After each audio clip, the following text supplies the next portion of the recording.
자, 안녕하세요. 사찰의 상징 세계 학원 계속 가고 있습니다. 왜 학원부터 하냐면 학원을 사면 상권을 살 확률도 좀 커지지 않을까라고 하는 소박한 생각 속에서 그리고 학원이 이게 원래 단편적으로 이렇게 상권은 일주문부터 시작을 해서 사찰 진입로부터 해서 이렇게 들어가는 구조로 연속되는 것들을 상권에 배치를 했고, 학원은 이게 사찰과 관련된, 사찰 문화와 관련된 이모저모를 이렇게 단편적으로 놓은 거라서 사실은 학원이 이런 용도로 더 맞죠.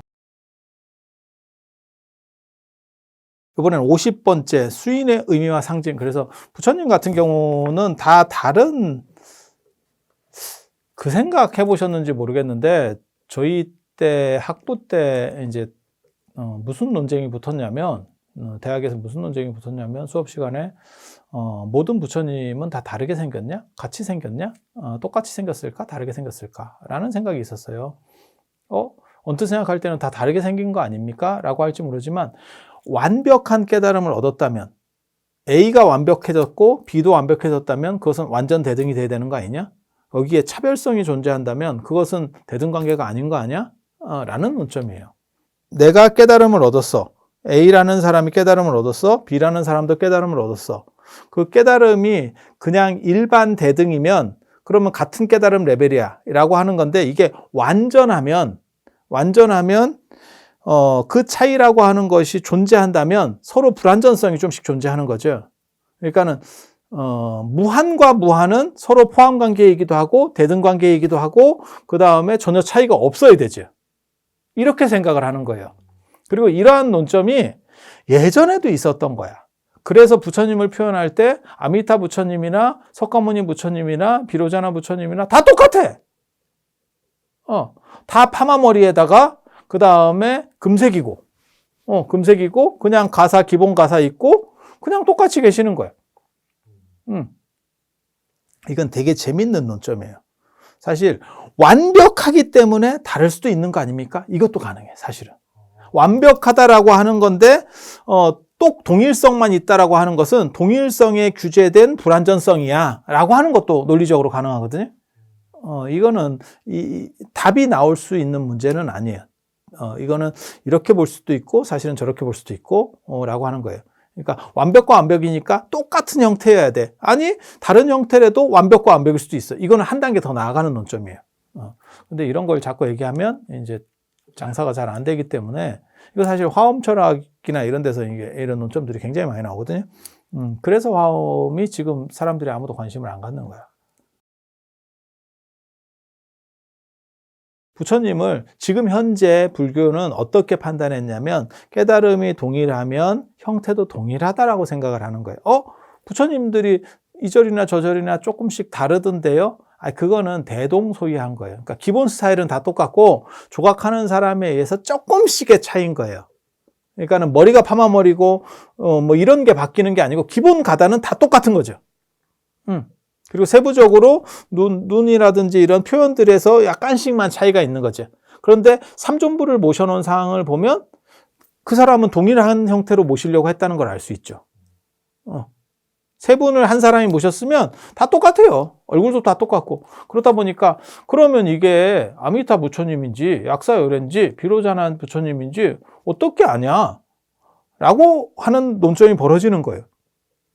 그리고 그런 게 이제 헷갈리니까 요즘은 자꾸 뭘 하는 거냐면 팻말을 붙이지. 근데 제가 늘상 얘기하거든요. 팻말 붙이는 거, 부처님한테 팻말 붙이는 거 아니다. 이렇게. 그러니까 사람들은 그렇게 생각해. 선생님도 이름표 붙이고 뭐 이러는 거 아닙니까? 야, 지조는 그렇게 하는 일이 없어. 지조는. 임금은 팻말 안 붙인다. 밑에 정승들이 품계석에 쓸 수는 있어. 정승이라든지 안 그러면 그 직급에 의해서 우리가 그 경복궁이나 창덕궁 가면 품계석이라고 쭉 있잖아요. 그런 식으로 가능성이 있어. 그리고 윗사람은, 최고 윗사람은 이거 없어요. 왕조 국가나 이런 데서는 최고급은 자기를 표현하는 무언가를 쓰지 않습니다. 그래서 부처님한테 이름표를 붙이는 거는 사실은 굉장히 무식한 거다. 그래서 제가 뭐라고 얘기하냐면, 꼭 그런 식으로 지시하고 싶으면 앞에 무슨 명패 붙이듯이 하지 말고 한 옆에다가 이렇게 해서 이미지를 따서, 실루엣으로 이미지를 따서 이 부처님, 이 부처님, 이 부처님이다 이렇게 설명을 해줘라.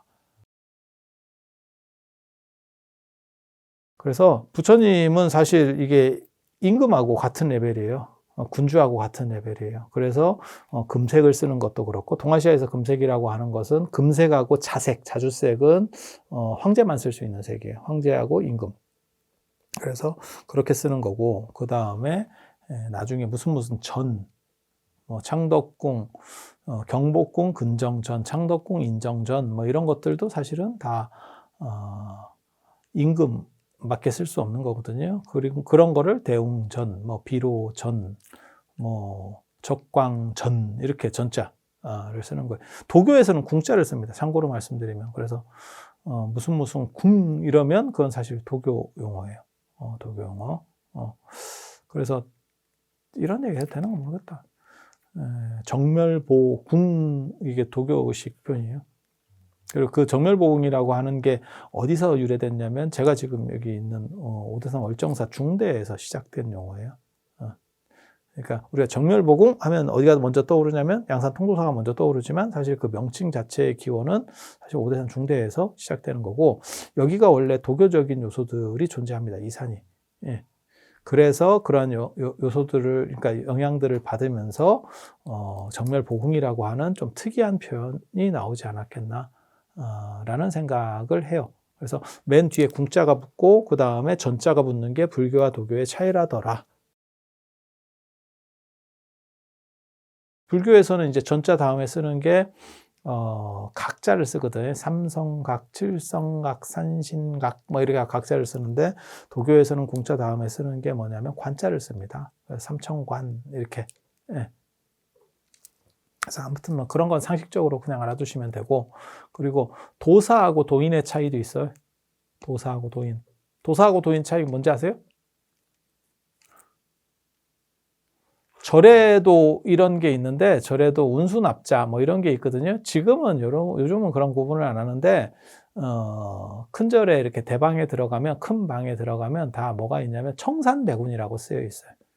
청산은 푸른 산이니까 움직이지 않고, 그 얘기는 뭐냐면 그 본방대중, 그러니까 그 절에 상주하는 소임자들이라는 뜻이에요. 상주 승려를 청산이라고 하고, 백운이라고 하는 건 뜬구름이에요. 흰구름 이렇게 떠다니는. 그러니까 그거는 객 스님들을 의미하는 거예요.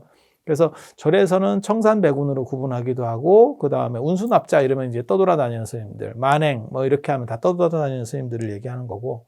그래, 예전에 만행 하버드에서 학예사까지 그 형각 스님, 그죠? 그렇게 만행이라고 쓰니까 자기가 지금도 만행을 하고 있는 거예요. 그 외국을 떠돌면서 독일까지 가고 이렇게. 책 제목을 잘해야 돼. 그거 있잖아. 그 노래도, 그 가수들도 노래 제목 따라간다고. 우리는 그럼 뭐로 할까? 이거 대박 이런 거 할까? 끝까지 팔아먹는다 이런 컨셉으로 해야 되나? 책 팔아서 도대체 얼마나 남는다고 이 짓을 하는지 나도 잘 모르겠다. 이게 돈도 안 되는데. 이렇게 찍고 있는 출판사나 나나 진짜 슬픈 인생이에요. 우리 참 찌질이 인생. 그래서 그렇게 아무튼 나뉘는 거고, 도사 이러면 그건 도관에 사는 사람. 그러니까 상주 도사. 그 다음에 도인 하면 떠돌이라는 뜻이에요.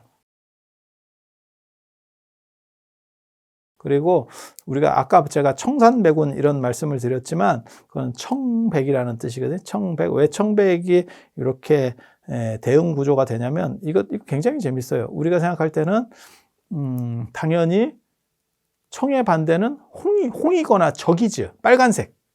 푸른색의 반대는 빨간색. 흰색의 반대는 검은색. 이렇게, 그건 이제 음양론으로 따질 때 얘기고, 오행으로 따질 때는 청의 반대가 백이에요. 그래서 동방청, 그 다음에 서백, 서쪽은 금. 그러니까 뭐 생각하시면 되냐면 좌청룡 우백호, 청과 백이잖아. 백호니까. 이렇게. 그러니까 오행으로 보는 거예요. 그래서 우리가 그런 오행룰도 존재했기 때문에 뭐가 있었냐면, 어렸을 때 청백전을 했지. 유쾌한 청백전. 그 다음에 운동회 때도 청백전을 했지. 청홍전을 하진 않았지.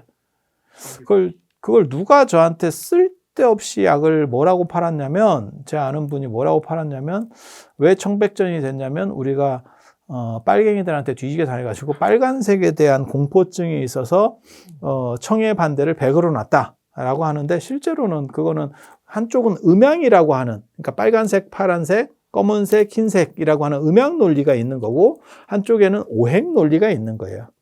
예. 그래서 실제로 청백이라고 하는 거는 저 불국사에 가면 청운교, 백운교, 거기서도 청백이라는 얘기가 나오는 거예요. 그러니까 유래가 굉장히 오래됐구나 라는 걸 알 수 있어요.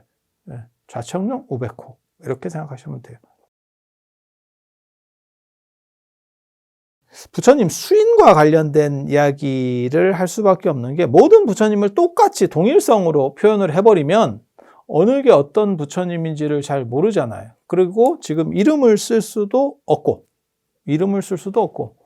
그렇다 보니까 그것을 표현하는 고정된 어떤 모습 하나를 넣어야겠다. 그게 이제 수인, 손 모양이라고 하는 거예요. 손 모양.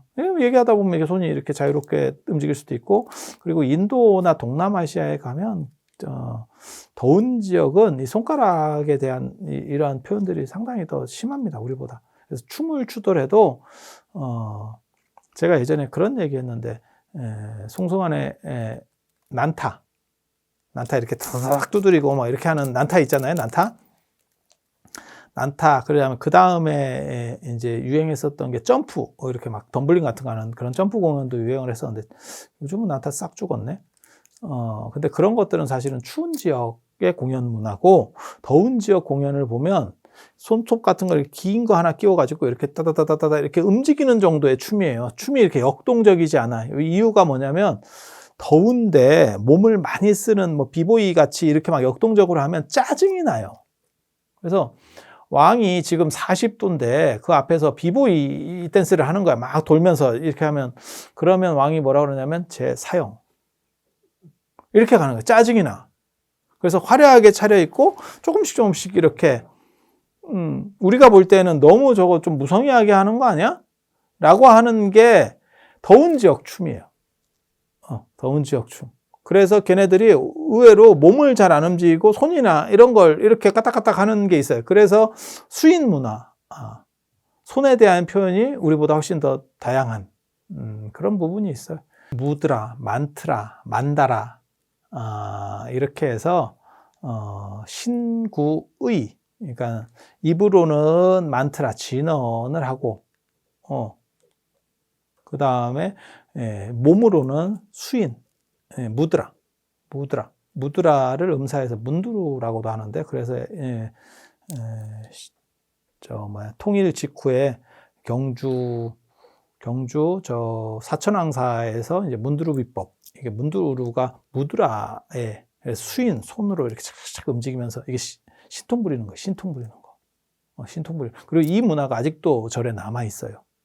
그건 언제 하냐면 관욕 같은 거 할 때, 사십구제나 이런 거 지낼 때 돌아가신 분을 이렇게 영혼을 씻겨드리고 이런 의식에서는 사실 그런 행동들을 합니다. 그래서 어떤 때는 이렇게 손으로 가리켜 지단진언 하고 뭐 이렇게도 쥐고 뭐 이런 식으로 해갖고 주먹 쥐고 뭐 이렇게 하는 여러 가지 요소들이 있어요. 그래서 그런 수인 문화도 있고, 그 다음에 만다라라고 해서 정신적 완성, 이런 것들도 지금도 절에서 하죠. 그래서 절에서 사시에 보면 요건 만다라 선송 뭐 이렇게 해갖고, 만다라를 지금 제가 건립하려고 합니다. 그렇게 해서 선송, 맨 먼저 무엇을 할 것이냐, 정법계진언, 법계를 깨끗하게 하는 진언을 합니다. 이렇게 해서 다 작법입니다. 예전에 밀교 작법. 그렇게 해서 인도 문화에는, 아무튼 더운 지역 문화에는 이 수인이 차지하는 비율이 상대적으로 크다. 그래서 손으로 이렇게 해가지고 이런 걸로 신통 부린다고.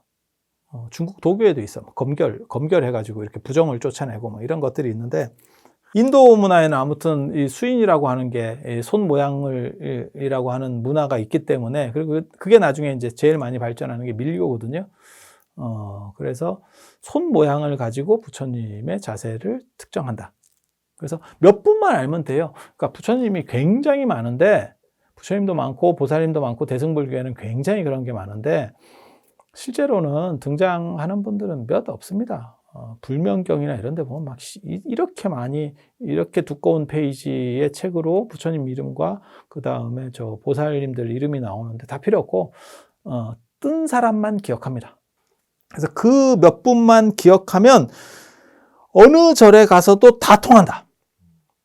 그게 수인이에요. 손 모양. 그래서 석가모니 부처님은 이렇게 오른손을 무릎에다가 이렇게 대고, 요 사진으로 올려, 사진으로. 이렇게. 오른손으로. 이렇게. 요거 이제 찍기 수인이라고 하는. 땅을 찝는. 이렇게. 이거 너무 긴 거 아니요? 이거 너무 한꺼번에 많은 얘기를 해주면 약간 힘들 수도 있는데, 이거 이 정도 하고, 진짜 중요한 건 지금부터 나오는 거예요. 근데 안타깝네. 시간이 다 돼서. 다음 시간에 이어서 할 수 있도록, 그렇게 하겠습니다.